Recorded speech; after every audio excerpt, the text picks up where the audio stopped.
Devil May Cry, a franchise that I've never had the opportunity to play, even though I've known of its existence for years. This is one of those few series that first dropped back in the PS2 era that I missed out on, so I was surprised when I found out there was 5 games I had to play through. Regardless, I decided to dive into the first Devil May Cry. Not even 15 minutes into the game, there was one thing that I noticed immediately: the difficulty. I wish that someone would have told me this game was hard, because I went into this thinking this was just your normal hack and slash. I had no idea how much I was going to have to try, even on normal. Now, I'm in no means the best gamer in the world, and I play most of my games on normal or hard mode, and I'm able to complete them without too much trouble. But every now and again, I run into a game that does give me trouble, and DMC1 was just that. Before I go into the actual mechanics of the game, I wanted to explain where I think the game's difficulty comes from. The game is broken up into missions, and in order to progress, you have to complete various tasks until you reach the mission complete screen. These varied from killing demons to solving puzzles, but what makes this game hard is the enemies themselves. Every time you reach an area, there's enemies in the room that can be a pain to fight. Once you finally kill them, if you exit and then re-enter the room, the enemies reappear. This doesn't seem like a big deal, but once you start to backtrack and you're low on health, fighting the same enemies you already defeated can make everything more difficult. And not the good difficult either, the one that requires skill. The unnecessary difficult that's just annoying. But wait, that isn't the real part where I struggled.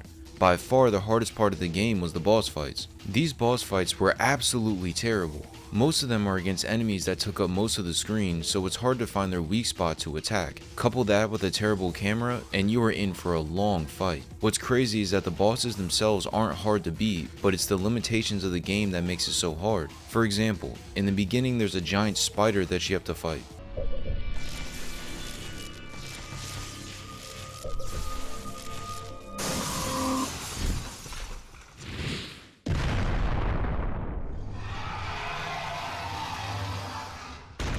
This fight is complete bullshit, as the spider does range attacks that you have to dodge, but as you dodge, the camera itself changes direction, making it hard to keep moving in the path that you first intended to go in. To make matters worse, the entire body of the spider can't be damaged except for its head, which is in the front. So in other words, you have to stay in front of the spider and try to attack it, while it performs a handful of different moves and jumps all over the place, all inside a very small area. You can imagine how annoying this fight was. This was just one example, but the design of the boss fights made everything so much harder than it needed to be. If you've been playing games long enough, then you know that game that has those fights that are hard just because of the way they're designed. Like if they were more balanced or how you defeated them was more clear and forgiving, then you might get your ass kicked, but it would still be fair. But not in this game. There's one enemy called Nightmare that you have to fight multiple times, but its final fight is easily the worst in the game.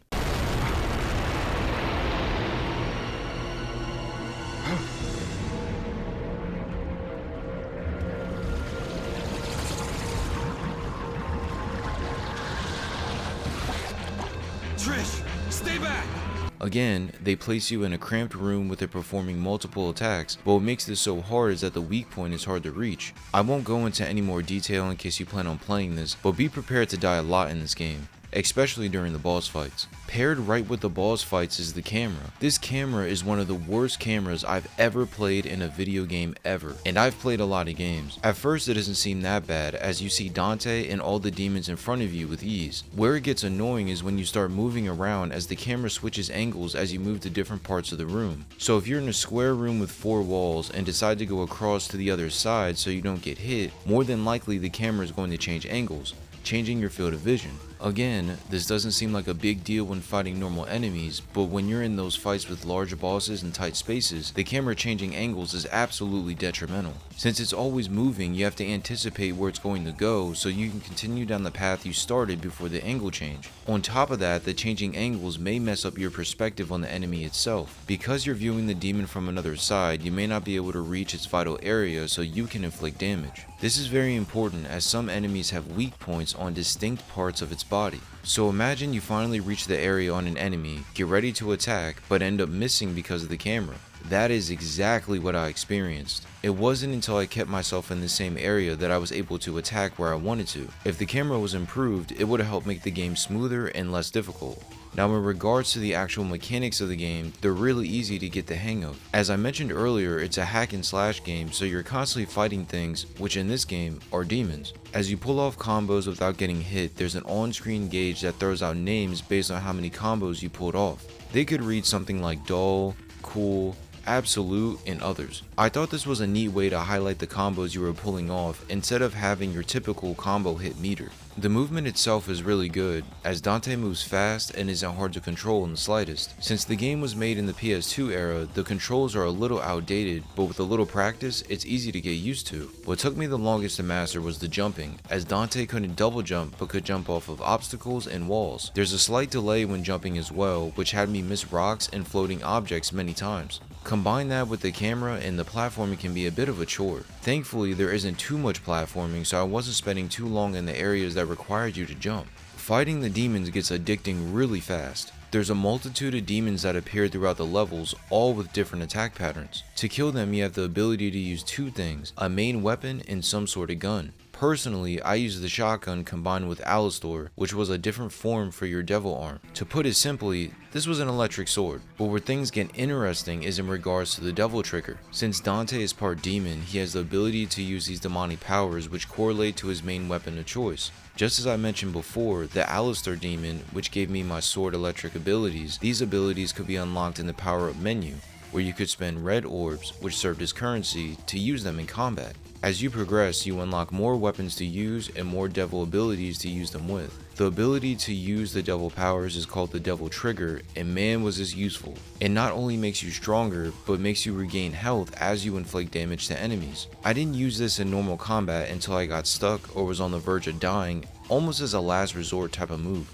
Where it gets good is once you understand which enemies respond well against which weapons, so you know which devil powers will work the best in each scenario. After using the devil trigger, it would gradually refill as you landed more hits on the enemy as well. Combined with the guns, the combat is so much fun. Fighting waves of demons and then using your devil powers to shred them entices you to grind and earn red orbs just because the combat is good. Speaking of grinding, I would advise you to do that early and often, as you're going to need a good amount of red orbs to help you get through the game. If it wasn't for the red orbs I collected along the way, I don't think I would have been able to beat this game honestly.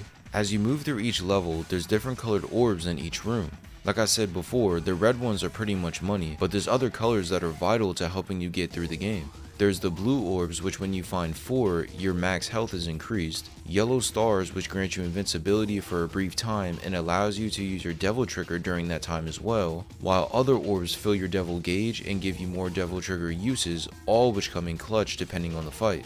This may seem like cheating, but it's really not. As a matter of fact, I would argue that collecting these power-ups are absolutely necessary to finish the game. Unless you're an absolute god at DMC, you're going to need to grab at least some of these red orbs to upgrade something. Trying to complete this game without any upgrades or items is an extremely daunting task, one that I was not up for. Regardless, you could hoard these items from level to level, so if you have 5 health orbs, you can keep them and use them in the next level. You may be wondering, how exactly do you buy this stuff? Well, there's statues of light within each mission that serve as mini stores where you can access everything that I mentioned before. If I had to narrow it down to one thing that I would prioritize buying, it would be the yellow orbs that allow you to restart the part inside of the mission that you were actually on. Since many of the fights have multiple phases, it's crucial to stock up on the yellow orbs because you want as many chances as possible to fight the enemy. If you don't have at least a couple of these, you're going to wish you did, because once you run out of orbs, you have to restart the mission all the way from the start. And depending on the mission, that could be multiple rooms that you would have to clear all over again. So be sure to prioritize yellow orbs and the green health orbs at all times. The last thing I wanted to mention was the map. Accessing the map is easy, as you can enter the menu where you'll see the area you're in along with all the floors. It's not hard to find out where you need to go, as there's doors and colors highlighted on the map that will guide you in the right direction. What can be a bit tricky is knowing exactly what to do next. Similar to the Resident Evil games, there's puzzles that you need to solve and things that you have to collect. The game does give you hints in regards to solving the puzzle, but it's really up to you to figure out what to do. Thankfully, most of the time you just need to collect something and then place it somewhere else, which isn't hard. But because the items themselves aren't marked on the map, even if you've already seen it before, you have to remember where everything is so you're not constantly getting lost. To offset this, I would advise you to fully explore each area so that you know where everything is, and then you can piece together what you need to do or collect to progress further.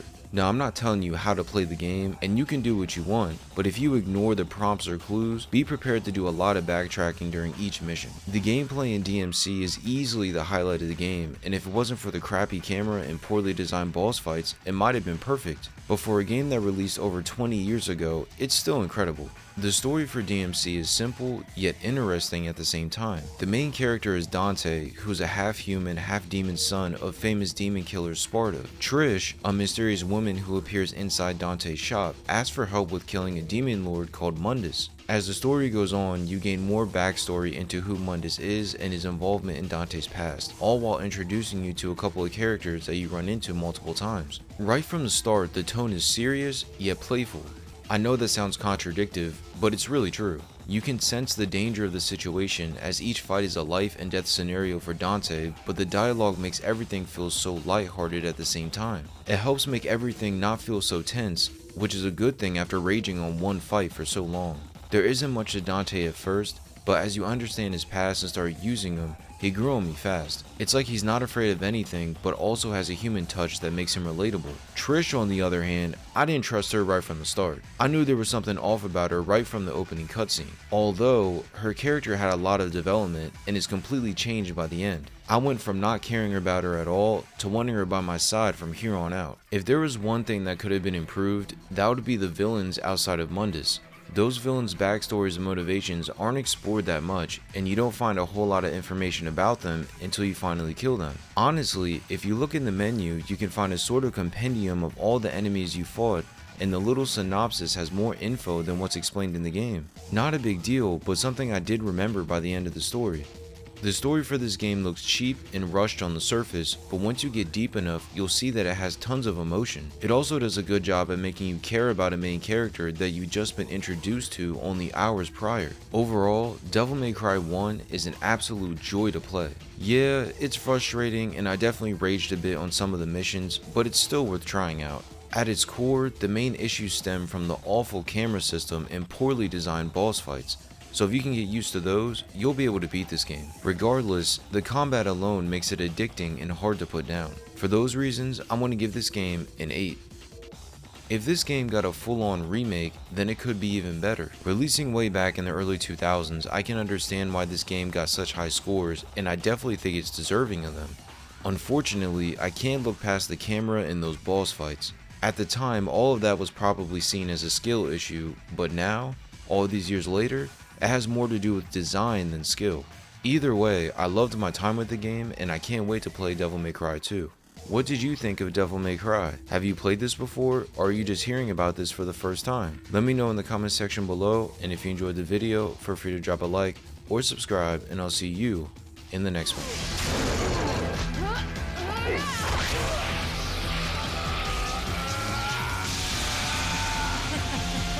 Are you really the son of the legendary Dark Knight Sparta?